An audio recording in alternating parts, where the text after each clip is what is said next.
जय गुरुदेव। देखो दोस्तों, मित्रों, बहनों और भाइयों और प्यारे सत्संगियों, आज हमारा तुम्हारा बड़ा सौभाग्य है।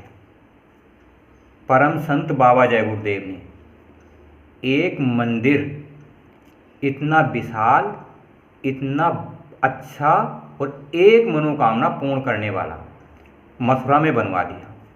किसके लिए? पूरे भारतवर्ष के लिए, देश विदेशों के लिए एक मंदिर खितौरा में बनवा दिया, जो परम संत बाबा जय गुरुदेव की जन्मभूमि है। वहाँ पर एक कुआं है, कुएं से अमृत जल निकलता है, जो हमारे दुख सुखों में काम आता है। तो ये हमारा तुम्हारा सबका सौभाग्य है।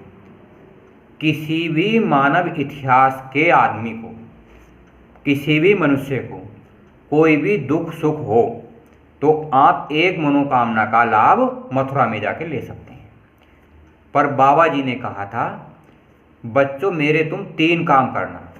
क्या क्या करना? एक तो करना सत्संग, दूसरा करना सेवा और तीसरा करना भजन।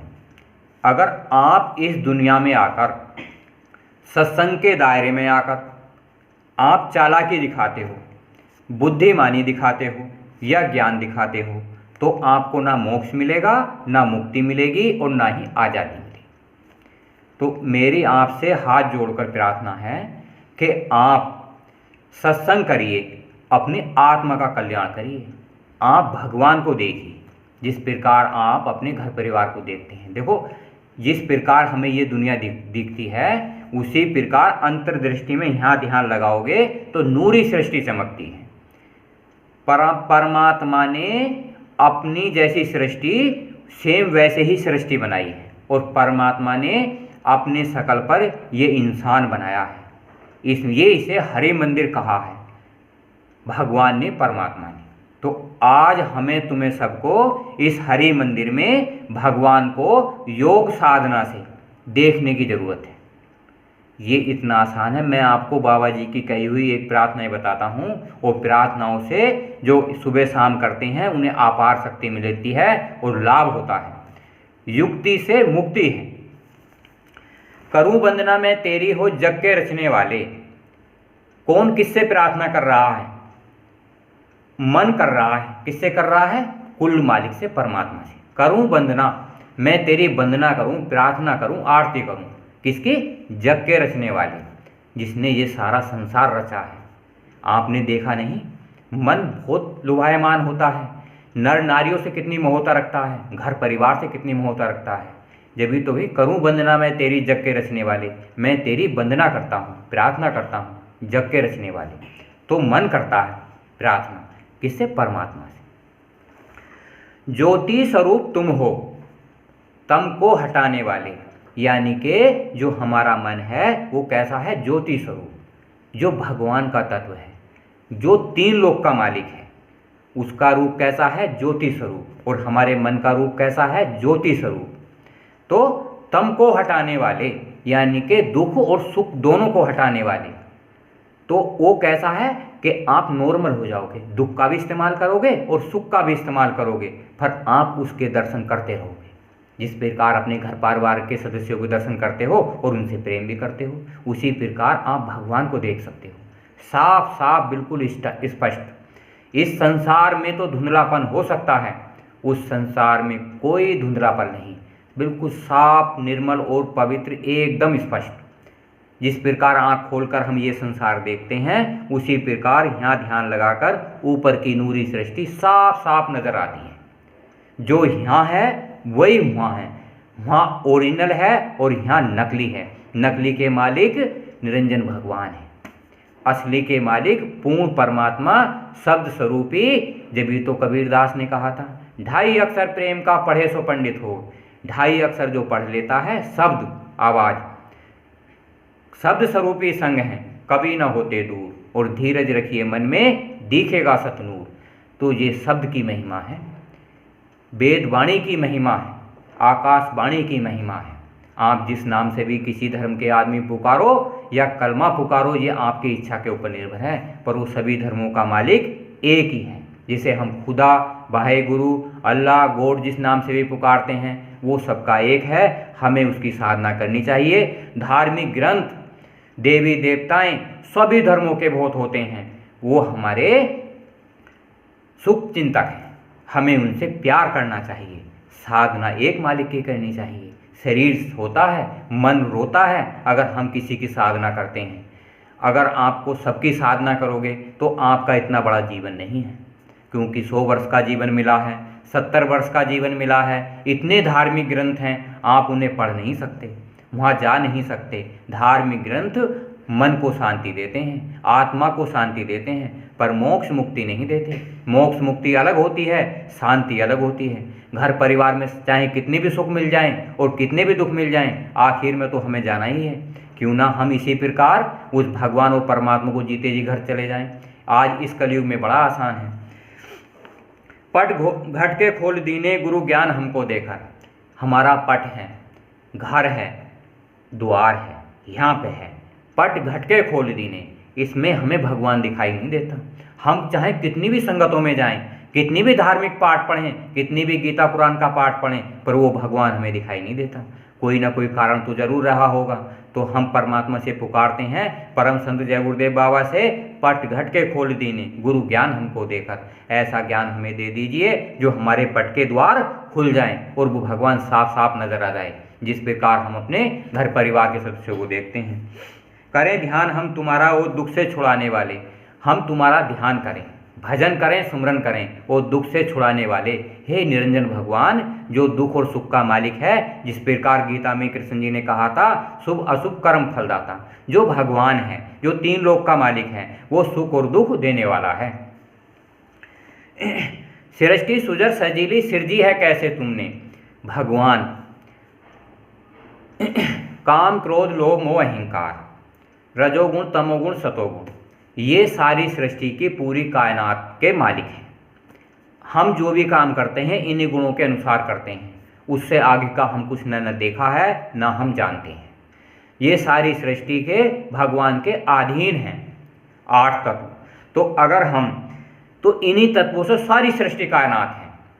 सारे जीव जंतु, कीड़े मकोड़े, पेड़ पौधे, अंडज पिंडज, ऊष्मज और स्थावर, ये सब सृष्टि सुजर सजीली सिरजी है कैसे तुमने। सारी सृष्टि यही भगवान ने सृष्टि है, सजीली है, और ये मन को बड़े लुभाते हैं। आपने देखा नहीं, घर परिवार के सदस्य आपको कितने अच्छे लगते हैं, ये पेड़ पौधे कितने अच्छे लगते हैं, ये अंडखंड ब्रह्मांड कितने अच्छे लगते हैं। तो आपको मन चाहता है इनमें घूमना फिरना, इसलिए तो हम इस संसार में आए।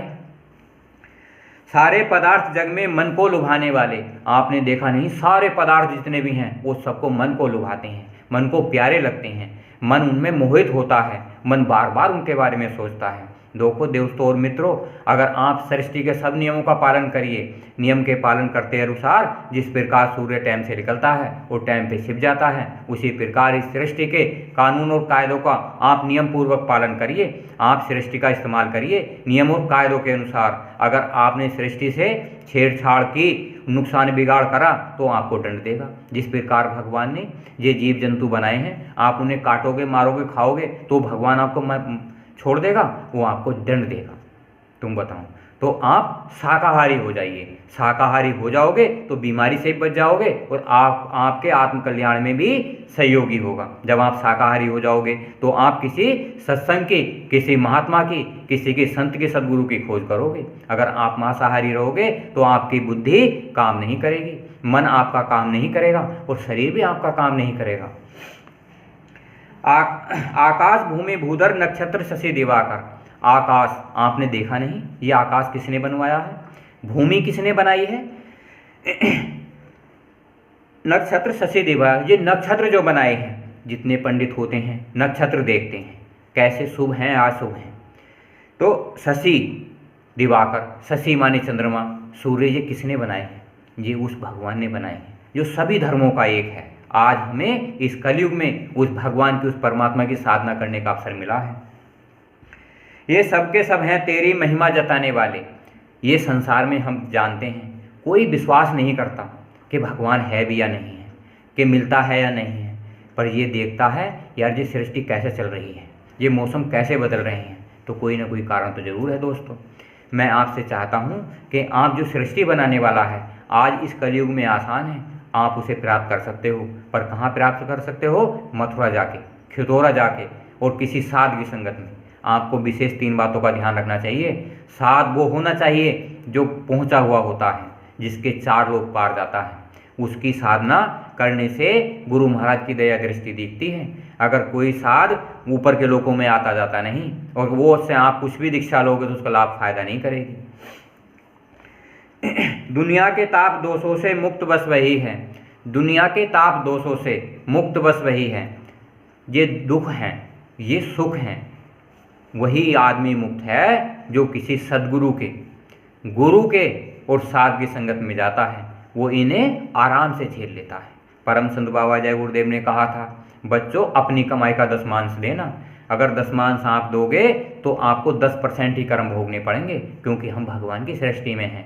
अगर हम परमात्मा की पूजा करेंगे तो वो परमात्मा कोई आसान 5 लोक का मालिक है। अगर हम उसकी साधना भक्ति करेंगे तो हमारे प्रारब्ध कर्म खत्म हो जाते हैं और क्रियामान भी खत्म हो जाते हैं और संचित कर्म जो हम आगे के लिए करते हैं वो भी खत्म हो जाते हैं। तो क्यों ना हम सद्गुरु की भक्ति करें, किसी महात्मा की भक्ति करें। ऐसी भक्ति सर्वोपरि भक्ति होती है। आज इस कलयुग में आसान है। पिछले के युगों में तो ऋषि मुनि महात्मा करते करते थक गए पर उन्हें कुछ हाथ नहीं आया। आज आपको पूर्ण अधिकार है। आप जल्दी से जल्दी किसी संत सद्गुरु की खोज करिए। ये फिर आगे को जीवन मिलने वाला नहीं कि आपने कोई पक्का नहीं कि आपको जीवन मिले या नहीं मिले। तो आप कहते हैं जो अब है सो सब है। अब आपको कोशिश करनी चाहिए किसी संत सद्गुरु की। पदकंज में जो तेरे हैं ली लगाने वाले। पदकंज, पद माने स्थान, कंज माने चमकते हुए चांद सितारे। परम संत बाबा जय गुरुदेव ने कहा था, अरबों सूरज चांद सितारे रोम रोम में करें उजारे। अरबों सूरज कहाँ है? अपनी आत्मा के अंदर। पता है इस आत्मा में कितना प्रकाश है? 16 सूर्यों का प्रकाश है। पर ये आपको प्रकट करना पड़ेगा। प्रकट कैसे करना पड़ेगा? किसी साधु सद्गुरु के संगत में जाकर युक्ति के द्वारा। अगर सही युक्ति है तो मुक्ति है और युक्ति सही नहीं है तो मुक्ति सही नहीं है। आपने देखा नहीं, आप जंगलों में जाइए, अगर आपके पास कोई हथियार नहीं है, कोई कुछ नहीं है तो शेर चीते आपको खा जाएंगे। अगर आप बुद्धिमानी रखते हैं, चालाकी रखते हैं, जंगलों में जाने से पहले आप अपनी सुविधा के अनुसार जाते हैं। इसी प्रकार जब हम संत सद्गुरु के उसमें जाते हैं तो चुगली निंदा ये चीज़ अपने घर छोड़ के जाइए, क्योंकि ये सत्संग में काम नहीं आती। तो दोस्तों हर समय हर युक्ति सही होनी जरूरी है। कारोबार में भी सही युक्ति की जरूरत होती है, घर परिवार में भी सही युक्ति की जरूरत होती है और परमात्मा के काम में तो सही युक्ति की जरूरत पड़ती है। बुराई सबके लिए बुरी है और अच्छाई सबके लिए अच्छी है। ये हमारा तुम्हारा बड़ा सौभाग्य है। परम संत बाबा जय गुरुदेव जो पूर्ण संत थे, पूर्ण मालिक थे, आपकी सृष्टि में आए हैं तो आप उनका लाभ उठा लीजिए। बाबा जी तो कह के गए हैं 400 साल रहेंगे तो आपको कुछ मिलेगा नहीं। बाबा जी की बहुतों को लाभ हो रहा है। आप सबसे जुड़िए, बाबा जय गुरुदेव के सत्संग से जुड़िए, आपको आधार पक्का मिलेगा।